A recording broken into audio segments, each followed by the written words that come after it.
Assalamualaikum warahmatullahi wabarakatuh. Hamdan katsiran thayyiban mubarakan fihi mubarakan alaihi kama yuhibbu rabbuna wa yarda. Asyhadu an la ilaha illallah wa asyhadu anna Muhammadan abduhu wa rasuluh. Qala rabbi shrah li sadri wa yassir li amri wahlul 'uqdatam min lisani yafqahu qawli. Wa ba'd. Bapak Ibu yang dirahmati Allah, hadirin hadirat rahimakumullah jami'an.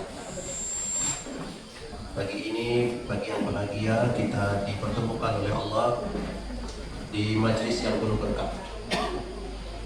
Sering kita ingatkan bahwa ketika ada majelis ilmu itu malaikat bergabung dengan kita, dan malaikat mendoakan kita doa ampunan dan doa rahmat. Allahumma ighfir lahum, ya Allah, semoga yang hadir di pengajian itu mendapatkan ampunan Allah. Itu doa malaikat. Warhamhum, ya Allah, semoga yang hadir di pengajian mendapatkan rahmat Allah.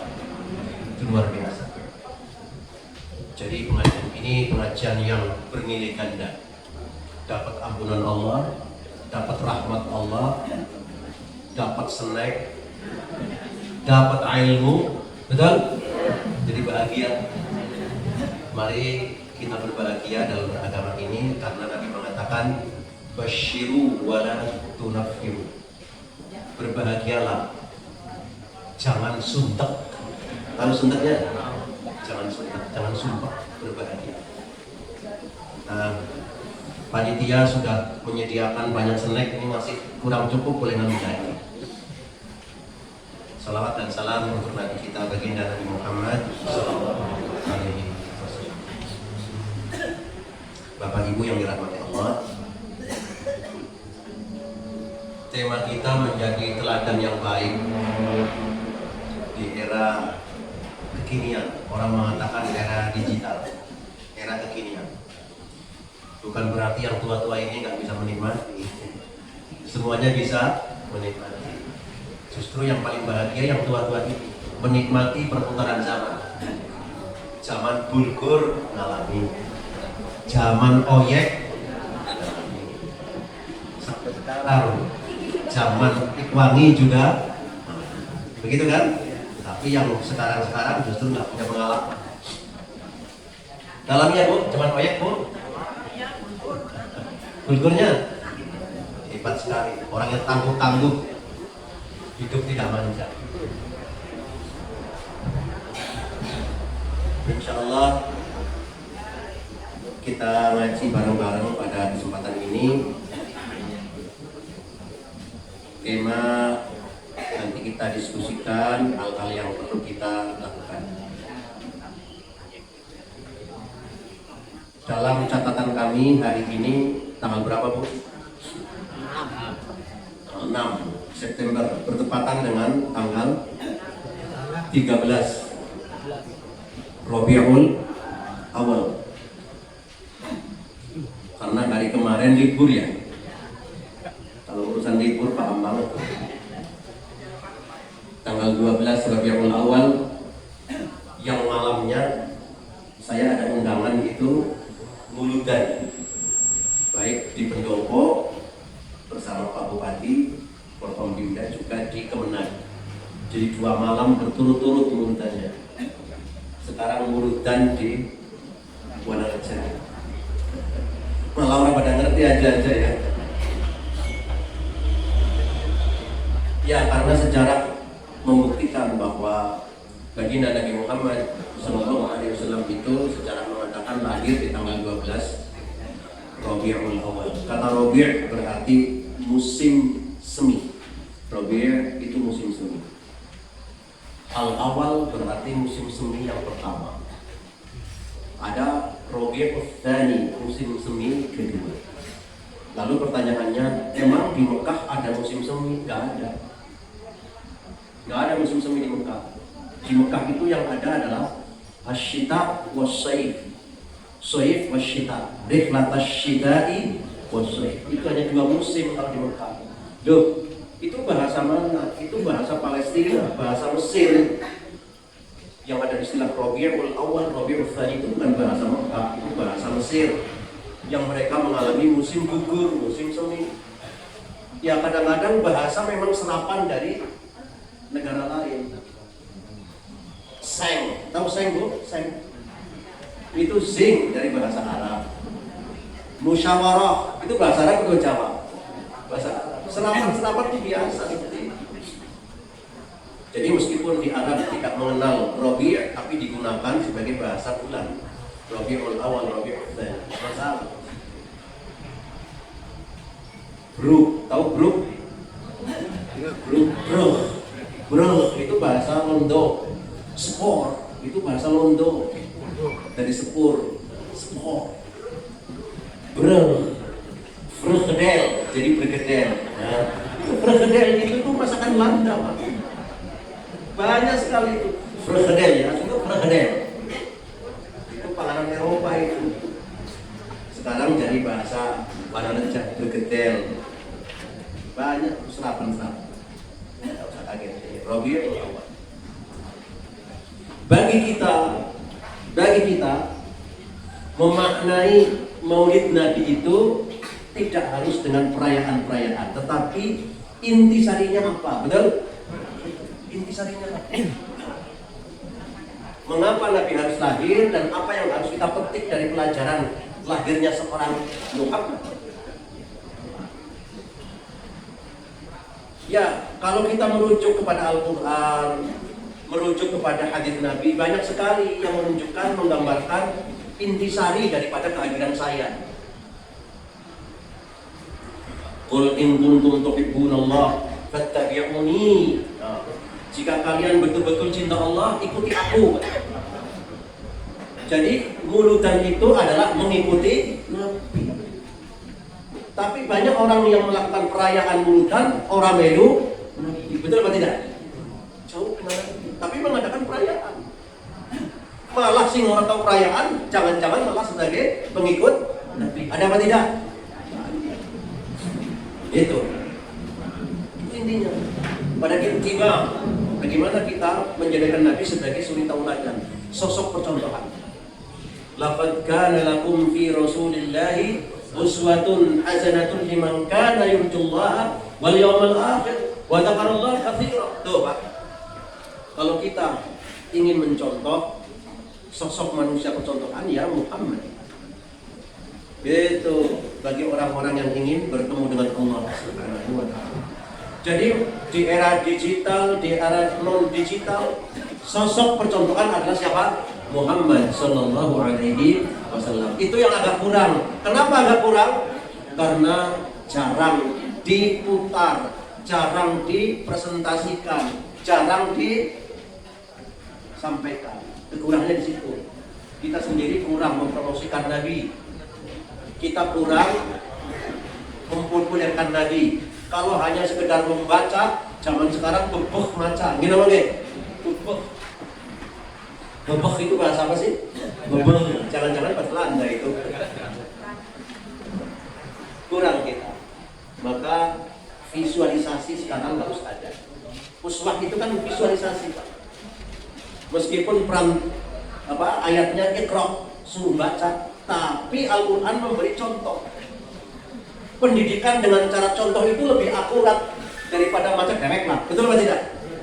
Nah sekarang kita yang kurang itu adalah visualisasi, percontohan-percontohan. Nah Muhammadiyah diharapkan bisa lahir, tumbuh dengan percontohan. Contohnya pagi ini ngaji nggak cuma ngaji, tapi ada snacknya. Snack ada sayurnya. Itu percontohan. Nggak cuma omon-omon. Tahu omon-omon? NATO, no action, talks only. Wah, itu bahasanya proper. Jadi itulah uswah, satu sistem pendidikan yang mengedepankan percontohan, visualisasi. Bagi siapa? Bagi mereka, orang-orang yang ingin mengharapkan bertemu dengan Allah Subhanahu wa ta'ala. Nah, uswah dalam perilaku namanya sunnatun nabawi. Maka sunnah itu ada dua kategori, ada sunnah nabawiyah, sunnah basyariyah. Maksudnya apa? Sunnah itu artinya perilaku. Sunnah nabawiyah berarti perilaku Nabi. Kalau kita panjenengan namanya sunnah basyariyah, perilaku manusia biasa.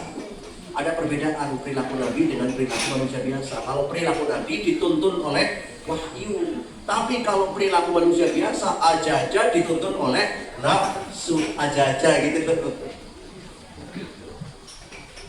Maka ayatnya mengatakan la yu'minu ahadukum,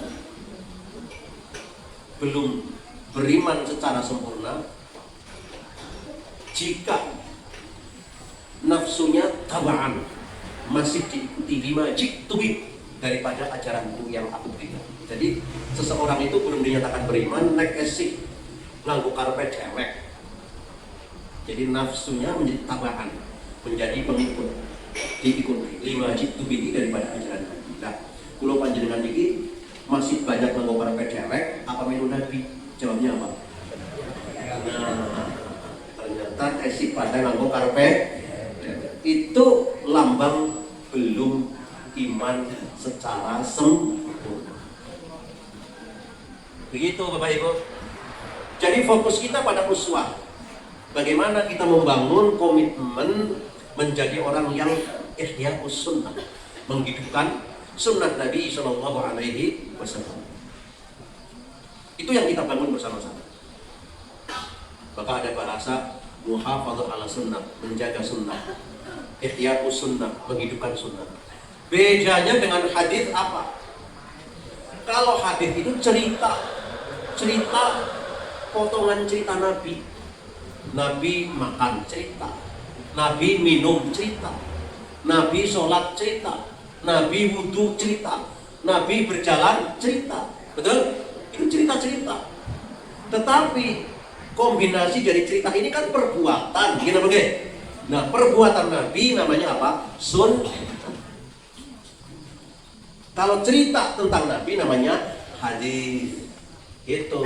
Jadi memang ya ada benang merahnya, karena memang hadis itu diambil dari cerita Nabi.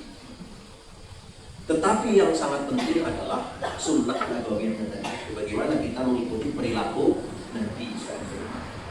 Ketika banyak orang hanya sifatnya menghafal cerita Nabi, berarti menghafal hadis-hadis Nabi, tetapi kurang paham terhadap sunnah Nabi, kurang memahami perilaku Nabi secara utuh. Nah, tuntutan kita memahami kelahiran Nabi adalah tuntutan komitmen membangun jiwa. Sekali lagi itu, bagaimana kita mengikuti jejak Nabi, perilaku Nabi. Maka ayat yang tadi mengatakan uswatun. Begitu. Nah, orang-orang yang mengikuti sunnah Nabi namanya ahlus sunnah. Urut-urutannya begitu, Pak. Ahlus sunnah nggak usah digembor-gemborkan, tetapi terletak pada pembuktian. Apa betul ahlus sunnah? Wong tahu aweh be ora, padahal Nabi senenge aweh. Kok ahlus sunnah dari mana? Betul apa tidak? Coba.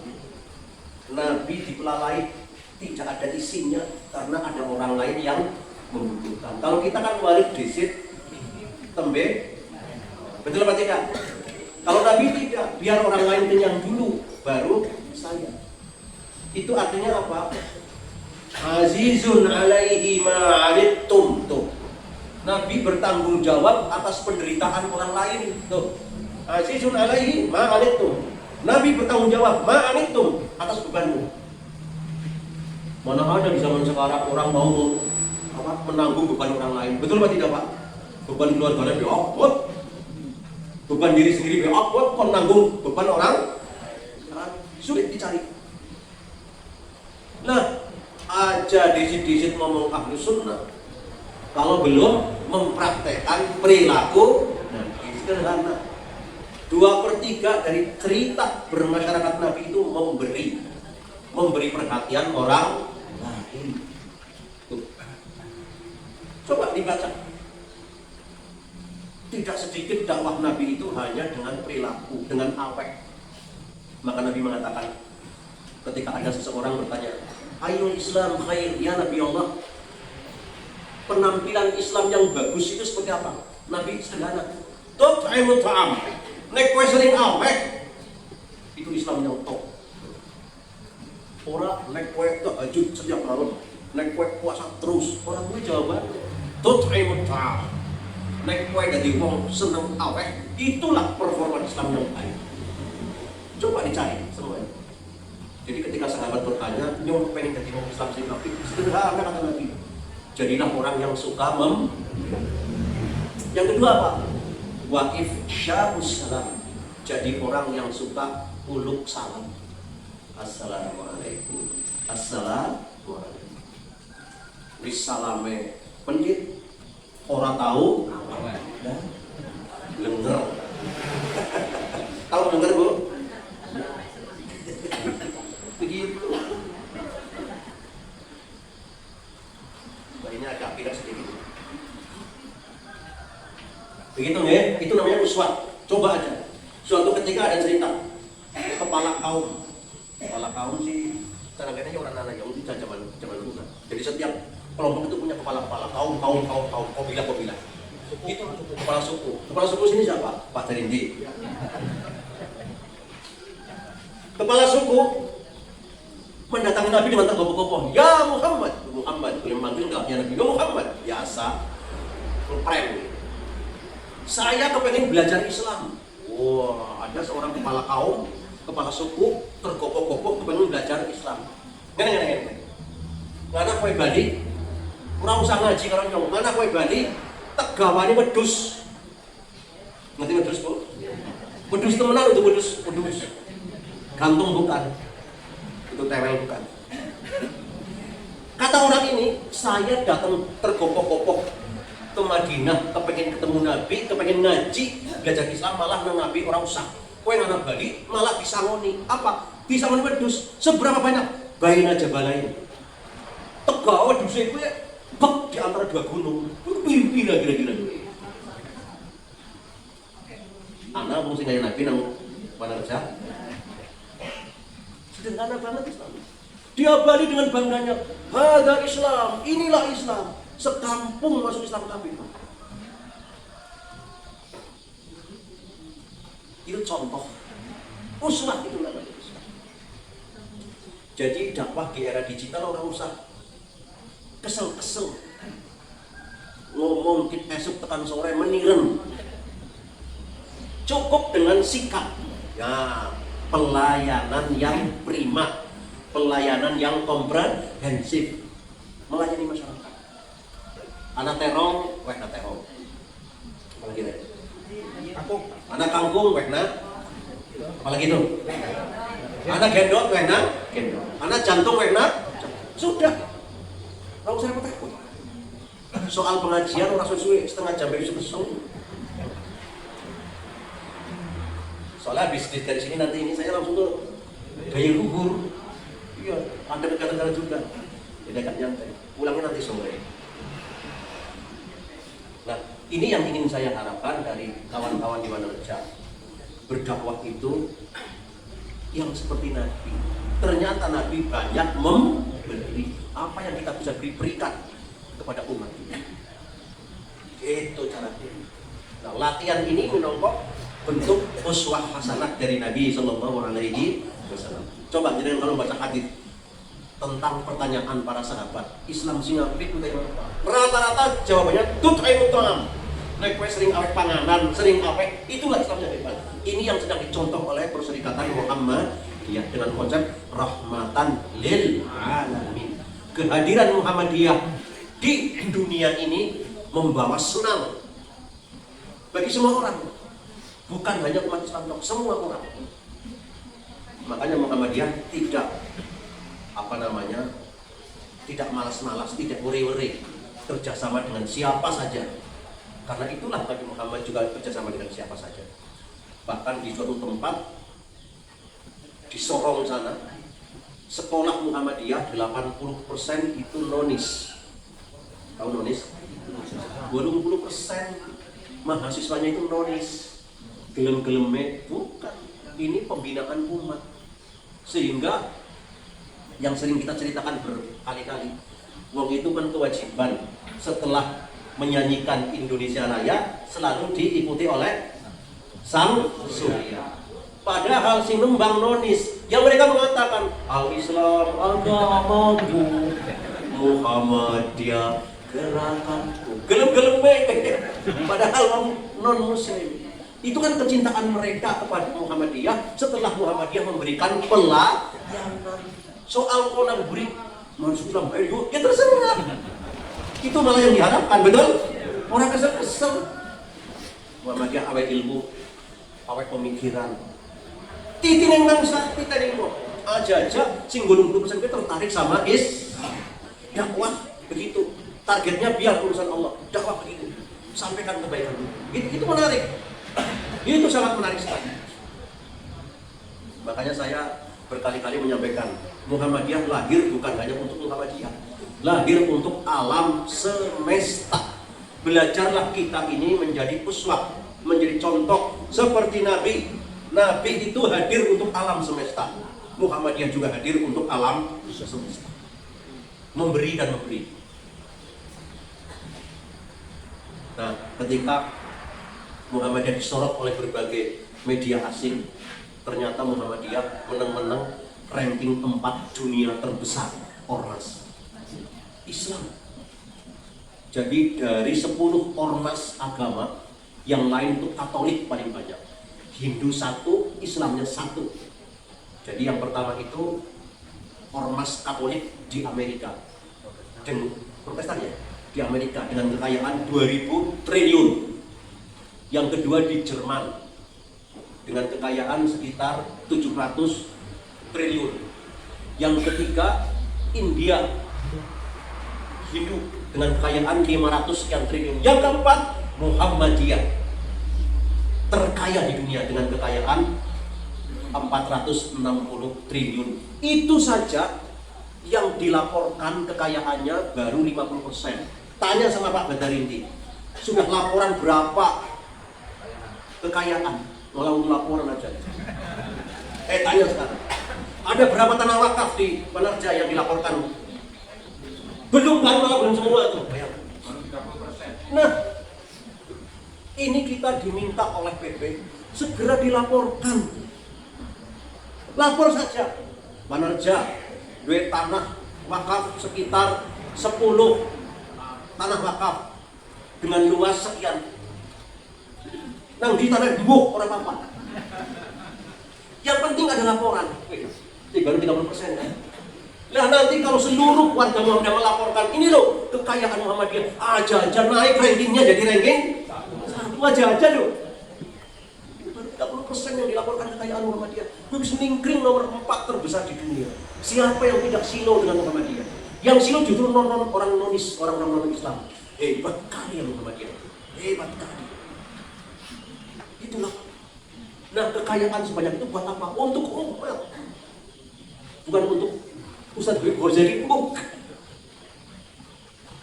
Pak, saya nggak pernah cerita Pak, belum ya, tentang kisah saya membimbing haji ya, belum ya.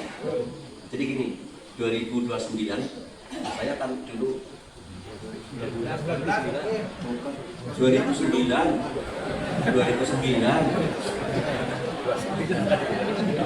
Tadi bilangnya 2009. Oh, 2009 saya ini kan jadi pembimbing haji di Al-Maktoum.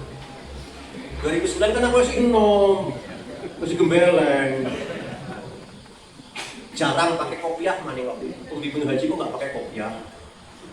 Nah karena saya bimbing, kebetulan jamaah di Al-Maktoum waktu itu campuran Pak, pakai kiai-kiai yang dari NU. Hanya masuk ke Muhammadiyah waktu itu, nggak tahu gimana ceritanya. Nah, suatu ketika ada tokoh NU dari Cipari.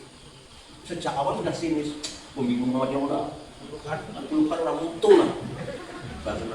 Ya bagi kita sih itu biasa saja. Nah, konon ceritanya, jadi sudah terbang sampai ke Jeddah. Namun saya haram, ya kudu nang Arab lalu saya komunikasi dengan pihak sana dengan bahasa yang saya bisa. Kieu wong sing dari awal wis sinis yo mulai bocah meneng-meneng. Jebule iki bocah meneng terus sampai kegiatan rampung baru cerita ke seseorang. Bocah jebule pinter ya. Bocah kae lek nang nggonku orang tangane sing diambung sikile diambungi. Wis cerita real. Nah, aku dikabari kan guyu tok. Jadi begitu.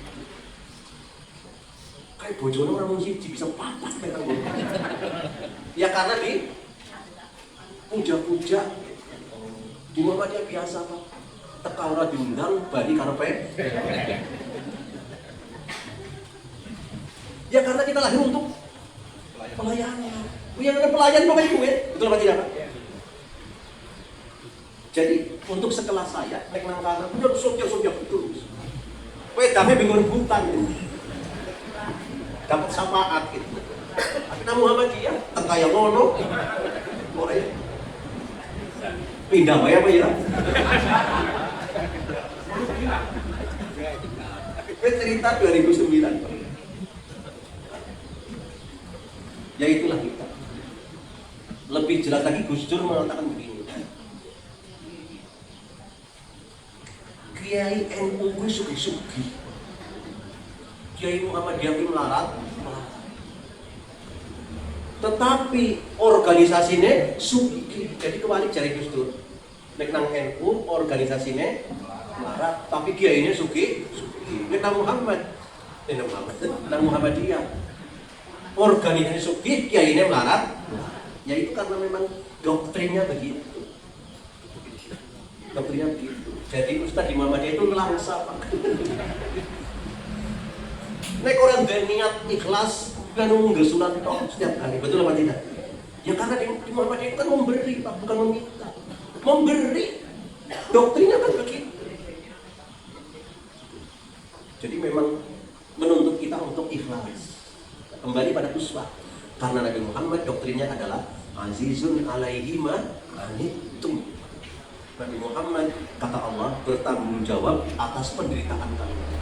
Harisun alaikum, lebih respon lagi luar biasa. Bil mu'minina raufur rahim. Wah, doktrin Quran itu menggambarkan. Nah itu yang kurang di era sekarang. Di saat manusia hanya hidup lulu gua-gua, tetapi kita harus memberi pelayanan pada. Maka saya mengajak, ayo. Itulah era percontohan di era sekarang.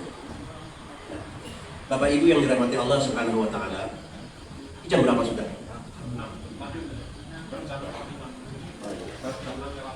Mira mau jam berapa? Nah, sedikit ya.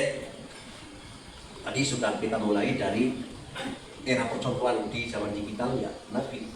Saatnya kita memberi contoh, tidak perlu terlalu banyak mengatakan Muhammad, tak perlu. Yang penting percontohan perilaku. Ini loh perilaku Muhammad, ini loh perilaku Muhammad. Begitu. Ini yang luar biasa. Nah, salah satu yang dikatakan oleh Nabi SAW itu menyoroti masalah psikologi. Jadi suatu ketika Nabi mengatakan panjang lebar, innal halala bayyinun wa innal harama bayyinun wa bainahuma mustabihat. Halal sudah jelas, haram sudah jelas, tetapi ada barang syubhat. Wa man waqa'a fi syubhati waqa'a fil haram. Yang kebanyakan makan syubhat pada baik makan haram. Padahal barang syubhat sekarang malah kelangenan, betul apa tidak? Betul apa tidak? Sing rebeng-rebeng itu. Contoh begini. Kesugihan Allah ini. Ibnu Mas'ud mengatakan, "Idza laka dainun ala rajulin fa ahda ilaika fala ta'khudh fa innahu riba." Nek kowe utang nang maring wong, nggih. Wonge awe hadiah karo kowe. Ingat-ingat. Nyong utang nang maring wong 10 juta. Tiba-tiba dia tergopoh-gopoh awe hadiah kepada kita. Diambil apa enggak? Diambil apa tidak? Ayo. Apa kah? Padahal biasanya lo tahu apa? Biasanya orang tahu apa? Karena kita ngutangi dia malah apa? Diambil apa tidak? Diambil apa tidak? Ini mayoritas ijma'nya diambil. Apa kata Ibnu Mas'ud? Fala ta'khud. Jangan kau ambil itu. Fa innahu riba. Itulah pintu-pintu riba. Anu ora tau aweh, bareng diutangi malah aweh. Jangan kau ambil itu. Itu namanya riba. Bayangkan tak? Kan rebeng-rebeng ya. Betul apa tidak? Nyong ikhlas pak, aweh orang jenengan. Kayak jelek ikhlas orang dicukup teman-teman. 2 kilo jeruk main jelak. Harus dicukup kena anak. Hadis mengatakan fa innahu. Diambil apa tidak? Bingung. Itu ngeri. Barang syubhat ngeri banget pak.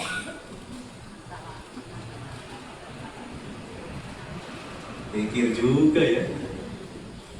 Waman waqa'a fi syubhat waqa'a fil haram. Nek sering makan syubhat pada bae makan.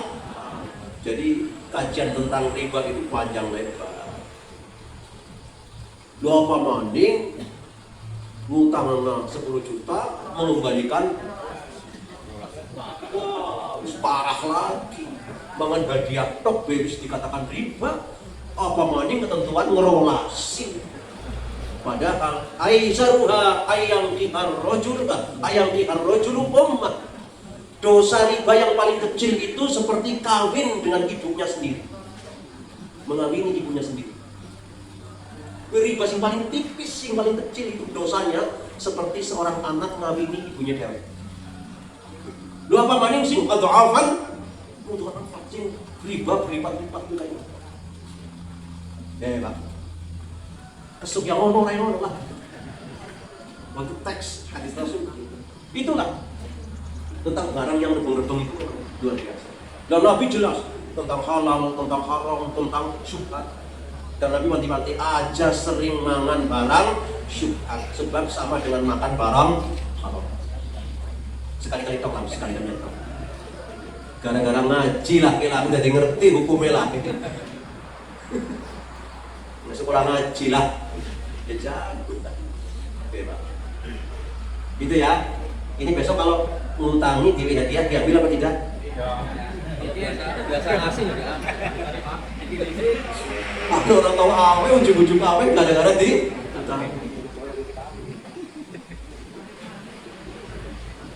gitu. Lah kemudian Nabi menyoroti masalah psikologi. Nih ketahuilah, wahai sahabatku. Wa inna fil jasadi mudghah. Ini sumber utamanya nang ati. Kamu bicara haram, sumbernya nang ati. Kamu bicara haram, halal, sumbernya nang ati. Kamu bicara syubhat, sumbernya nang ati. Jadi kamu bisa ngerti haram, bisa ngerti halal, ngerti syubhat, nek atine sehat. Tapi nek atimu penyakit, sulit kamu bicara halal.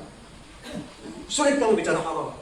Halalnya orang ngerti, haramnya orang ngerti. Anak panganan ya, betul apa tidak? Orang pandang haram, orang pandang halal. Panganan ya, itu kan sakit. Hatinya yang sakit, yang rusak hatinya. Ingat. Jadi yang paling utama kata Nabi adalah hatinya harus sehat. Wa idza salahat, nek atine sehat, salahat kullu jasadik. Seluruh perilakumu sehat. Fa'in fasadat, nek atine rusak, meriang, sakit, fasadat. Perilakumu juga akan rusak.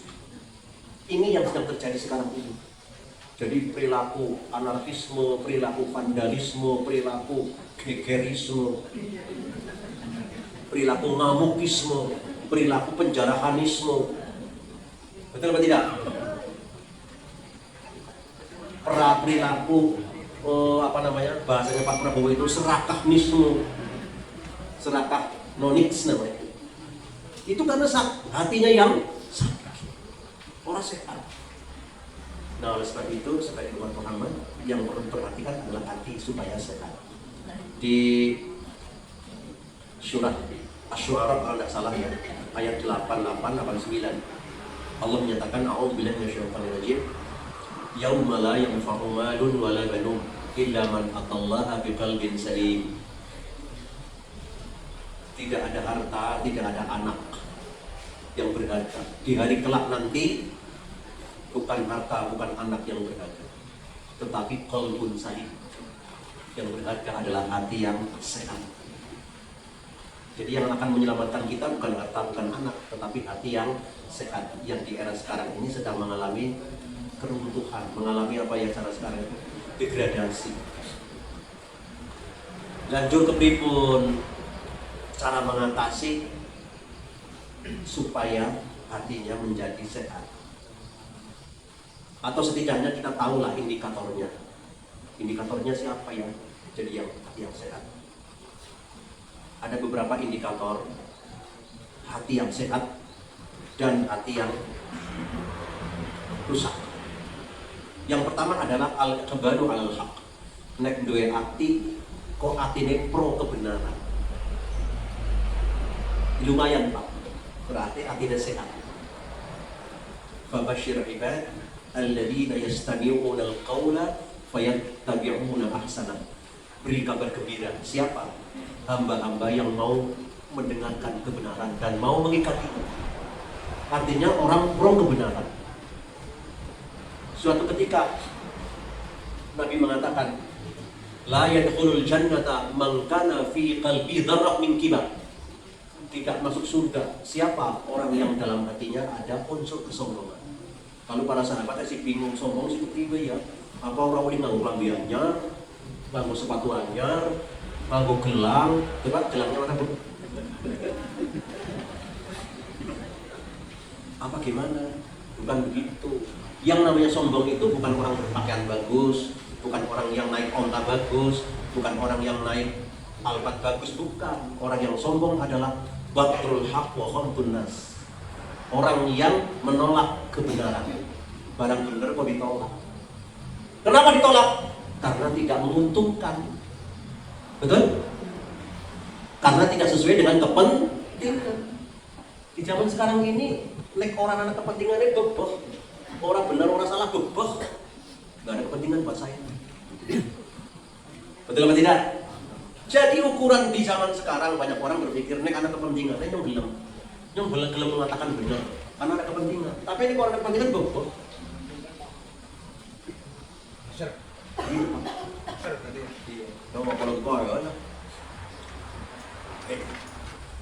Batrul haq, menolak kebenaran. Itu. Yang kedua, ghamtun nas, merendahkan orang lain. Kan sudah berkata.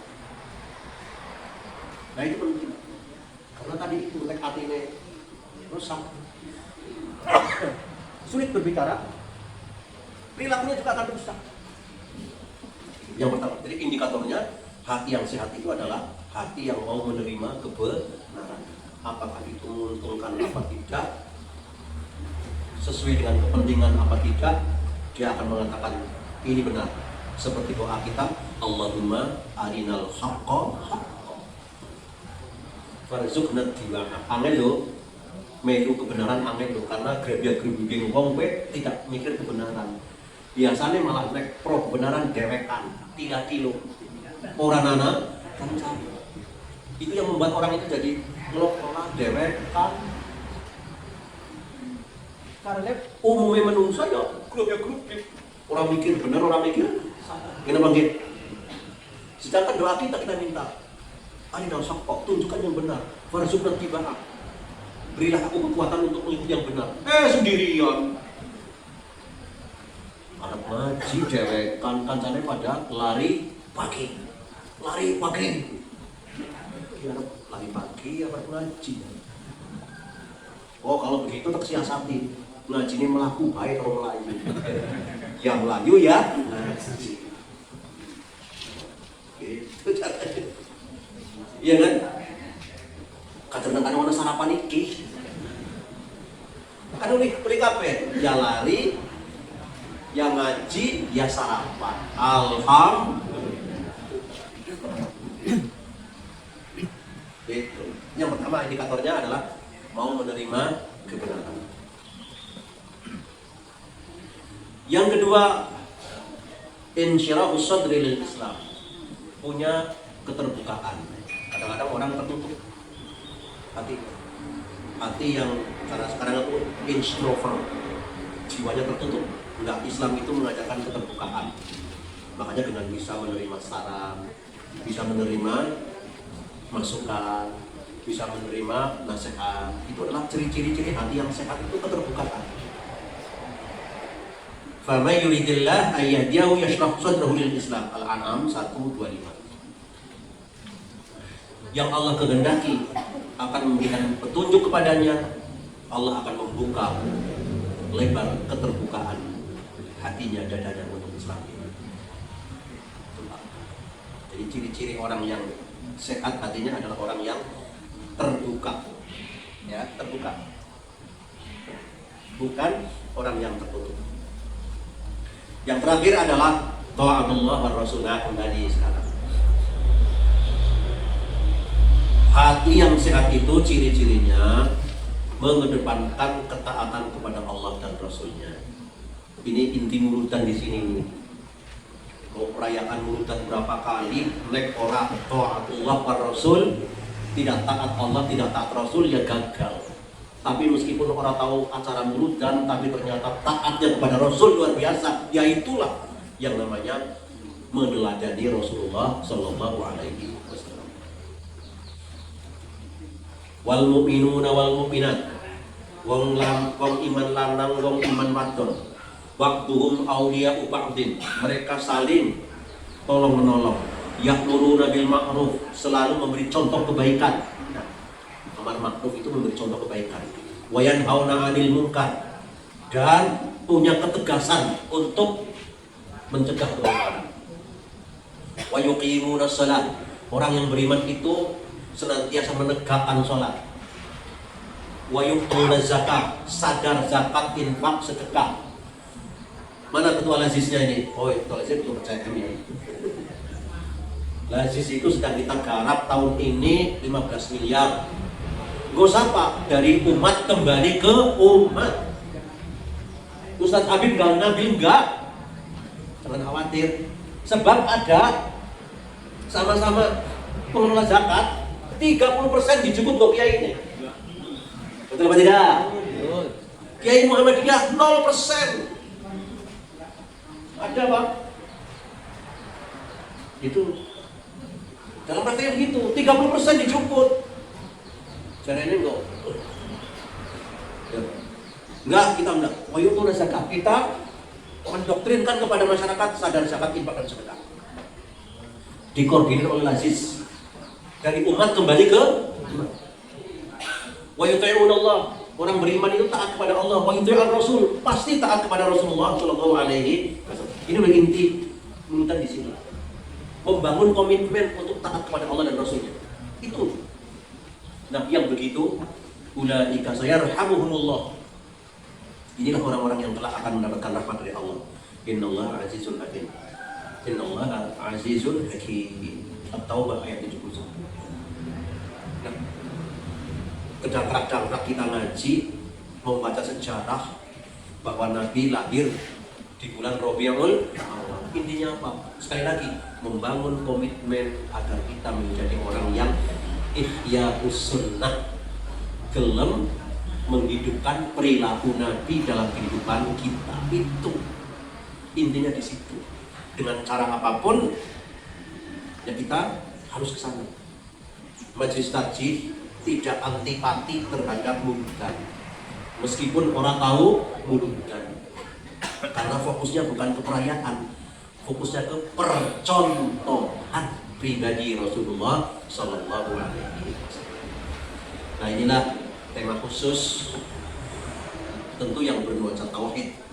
Tetapi kali ini saya tidak baca kitab, biasanya baca kitab, ngesuk baca kitab. Insya perkataan yang dapat saya sampaikan, semoga ini menjadi penting pelajaran bagi kita dalam rangka tadi itu meningkatkan iman dan takwa kita kepada Allah Subhanahu wa Ta'ala. Baik Bapak Ibu, kalau memang dianggap masih cukup waktu, monggo kita buka saja untuk dialog atau diskusi. Oke. Monggo.